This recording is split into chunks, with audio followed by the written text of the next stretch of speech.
রমজানের আগমনে প্রিয় নবী হযরত মুহাম্মদ সাল্লাল্লাহু আলাইহি সাল্লাম অনেক আনন্দিত হতেন।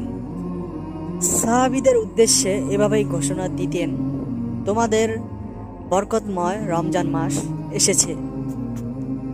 এই মাসে রোজা রাখা আল্লাহ তোমাদের জন্য ফরজ করে দিয়েছেন।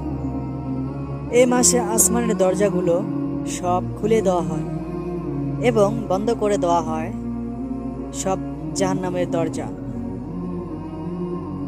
এ মাসে বিদ্রোহী শয়তানগুলোকে বন্দী করা হয়।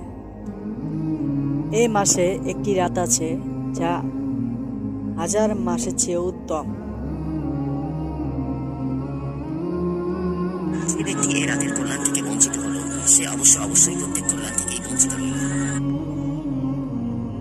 যে ব্যক্তি এই রাতের কল্যাণ থেকে বঞ্চিত হলো, সে প্রত্যেক কল্যাণ থেকে বঞ্চিত রইল। রমজান মাসে প্রত্যেক মুসলমান আল্লাহর কাছে দোয়া করে এবং তা কবুল হয়ে যায়।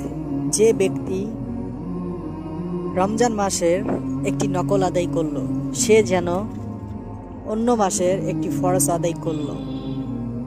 আর রমজানে যে ব্যক্তি একটি ফরজ আদায় করল, সে যেন অন্য মাসের 70টি ফরজ আদায় করল। আল্লাহ এই রমজান মাসে আমাদের দোয়া কবুল করুন এবং আমাদের ক্ষমা করুন, আমিন। আশা করি আমাদের আলোর পথ চ্যানেলটি ইসলামিক সাবস্ক্রাইব করবেন, আমাদের সঙ্গে থাকবেন। ইসলামিক ভিডিওটি শেয়ার করতে ভুলবেন না। নেক্সট ভিডিও দেখার জন্য কমেন্টে জানাবেন। আল্লাহ হাফেজ।